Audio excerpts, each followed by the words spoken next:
I'm Roop Gursahani, and thanks, Mithi, for bringing us all together.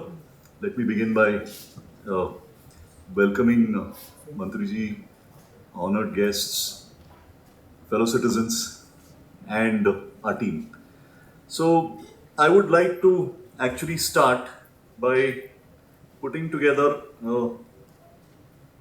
three cases that I have been, in some ways, privileged to watch the end of.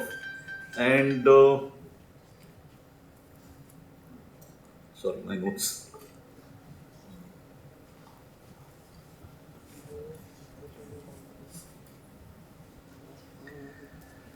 Uh, the first was my friend's mother, an active 88-year-old, um, which happened earlier this year. She had a left hip fracture, fall at home. She consented to surgery, but she also made her children promise that if she developed complications which made future independence unlikely, they would let her go in peace.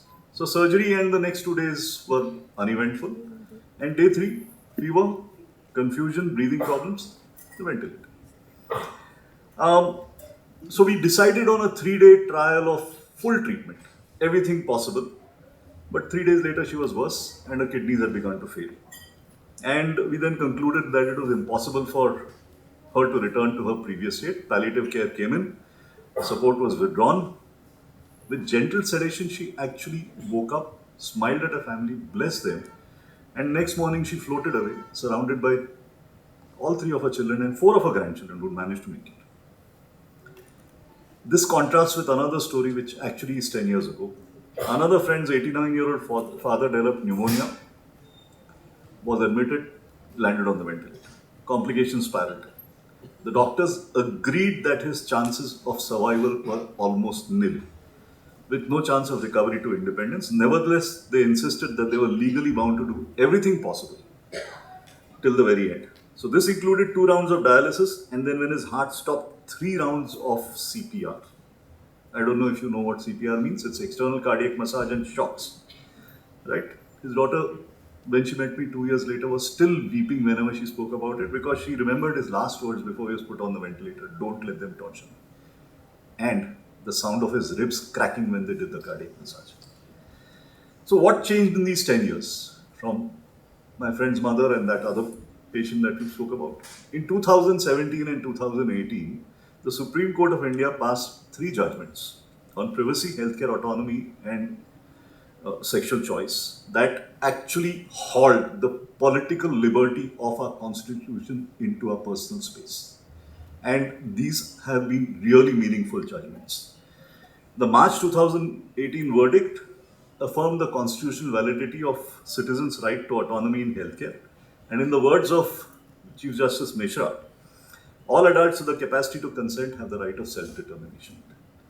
A competent person who has come of age can refuse treatment even if it causes death. Where a patient has already made a valid advance directive which is free from reasonable doubt and specifying that he or she does not wish to be treated, then such directive has to be given effect to. So, but the problem was that this judgment also mandated the involvement of a judicial magistrate to oversee the process, and the judgment did not really come into play until the magistrate's role was withdrawn in 2023. So these two judgments actually rule this legal space. But they are judgments. Judgments are statements of principle. They are not laws. Laws say, thou shalt not, on pain of. And unfortunately, that brings us to the third story, one of my own cousin. 4 weeks ago, my 50-year-old cousin, caller M, with extensive metastatic breast cancer, finished her fourth chemotherapy schedule. Fourth. So you can imagine how many times she went through the rounds of vomiting and all that. This one too failed, and her kidneys failed with it. She was admitted. At that time, she was fully conscious, and she was admitted and she was advised to transfer to the ICU. She asked a highly competent, well regarded oncologist, "Why are you putting me in the ICU? Will I be okay? Am I dying?" Guess what the oncologist said? "We are keeping you there for better management." And with that, the highly competent, well-regarded oncologist made it clear that her job was over. So my cousin called her sisters, their husbands, niece, her 94-year-old father with dementia, said goodbye to all of them, and then she sank into unconsciousness. There was a short period when she was quite agitated. She had to be tied down, and her sister, the cousin who told me this whole story, remembers being asked by M to untie her. Again, weeping and whatnot. And this loss of consciousness was followed by 1 week of repeated badgering by various doctors in that hospital for putting her on the ventilator and starting her on dialysis, which the family declined. When they asked on my prompting to refer to palliative care, one of the doctors said, "So you're giving up on your sister?" M finally passed, and last Sunday, I attended the therapy. So why did the highly competent, well-regarded oncologist not talk to her patient of 2 years of what now lay ahead? Was that not part of her job? Why should a terminal cancer patient die in the ICU?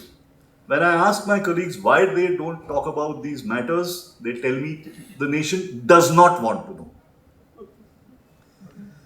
The earlier excuse, illegal, has now gone. Now you, my fellow citizens, are the excuse.